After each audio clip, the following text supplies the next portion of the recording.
action styles of Kung Fu. Monkey. Crane. Mantis. Viper. Tiger.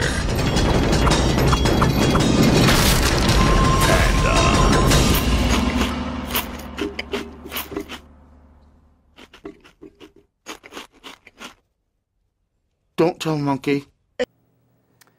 And the next film that we're going to talk about, actually, we both saw this film. We did see this. So we'll be able to give, perhaps a debate or, I think a lot of us, we had the same opinion. Right. And this film is Kung Fu Panda.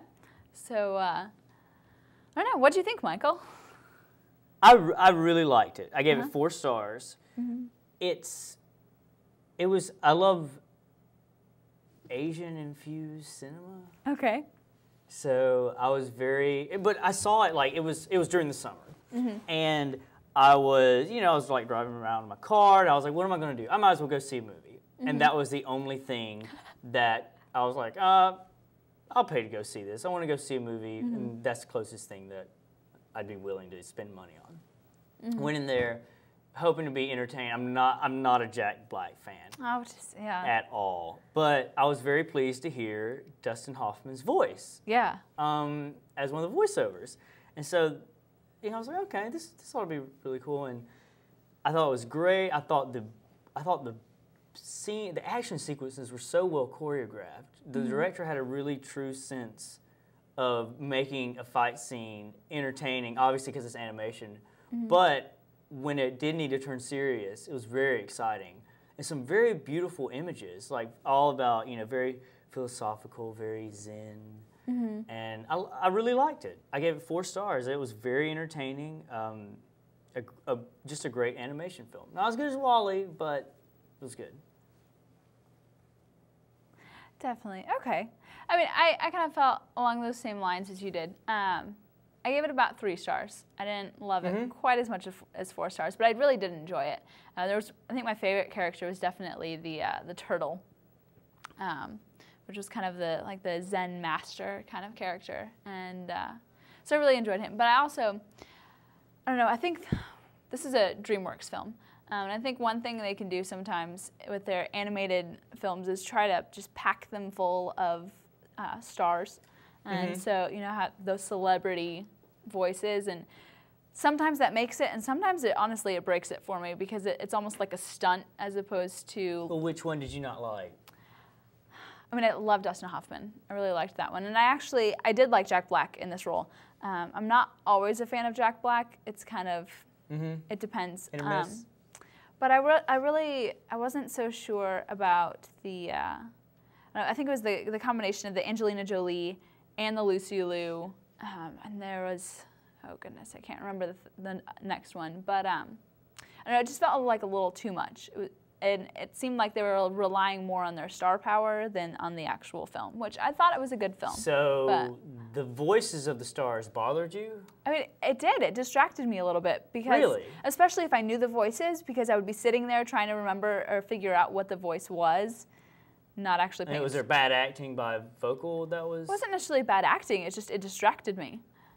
Because I couldn't figure out who it was or whatever. But I did enjoy it, and I really liked the message that the movie had, especially for kids. And so I thought that was very powerful. So anyway, so 4 stars for you, 3 for me. The release date on this one is going to be November 11 on DVD.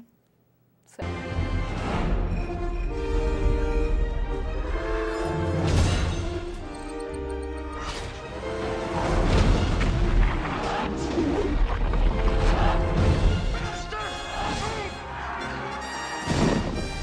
Teacher?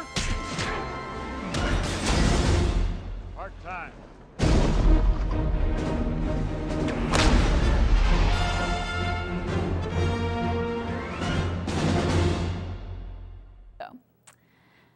Now, Indiana Jones and the Crystal Skull.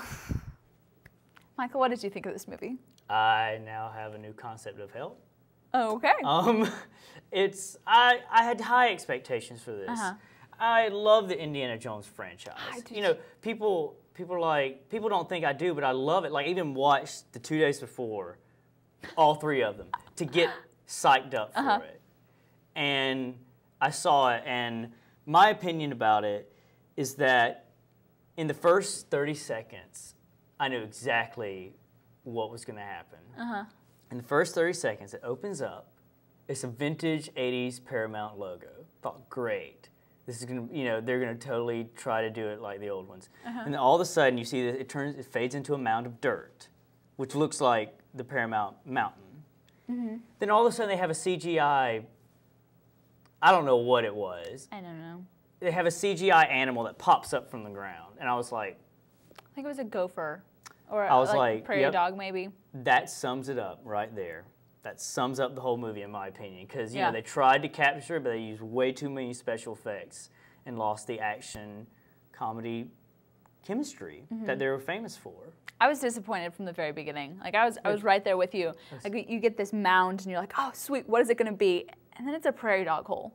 And from there, it's CGI. Like, it's not even real. Like, I mean, I'm just, I hated this movie. I don't even think this film, like, deserves the time to spend to talk on it, really. I don't know.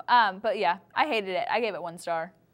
Gave it a half. Gave it a half a star. Which we're basically on the same page, it seems like. Yes, it was very disappointing. They had 20 years to come up with a good script, and this is all they came up with. Was Steven Spielberg. And we have different opinions of Steven Spielberg. I like some of his stuff, but I mean, you know, he's not a bad director. He just it's George Lucas too, though. So that's really what kills it for me. I mean, I do love Star Wars, classic trilogy. Yeah, that's good. I've never seen this classic trilogy of Star Wars, actually. We need to work on that. Really? It's good. It's cinematic history. There's a lot of, but no, sci-fi cinematic history. I mean, it is sci-fi cinematic history, but ILM history. Right. I really wish that they had stayed away from the CG. I do too. And it also just felt like it was all about the stunts, not the actual story. And there was just, with the main storyline, I just left leaving, did they really have to go there? They killed it for me. They did not capture. Not to mention, I'm not a huge Shia LaBeouf fan. Neither am I. And so it just, that actually, honestly, like I was really excited about the 4th one coming out, and then I found out that Shia LaBeouf was going to be in it, and I started getting disappointed right there. You know, the only part that it actually, at all, if anything, picked up where the old ones, the feeling is when Karen Allen, when they were reunited, there was that spark, I felt like. But then I feel like they killed it. Yeah. It was kind of like for 2 minutes when they're like bickering. I'm just like, yeah, this is it. It's like, yes. And then it's like, exactly. And it also just like, it was just all these stunts. And then there was also, hey, remember these first 3 films that were popular? Just throwing in random things that they never followed up on that really just, I didn't like it. So 1 star on that one, half a star for you. And the release date for that one is October 14. Rent it, don't buy it.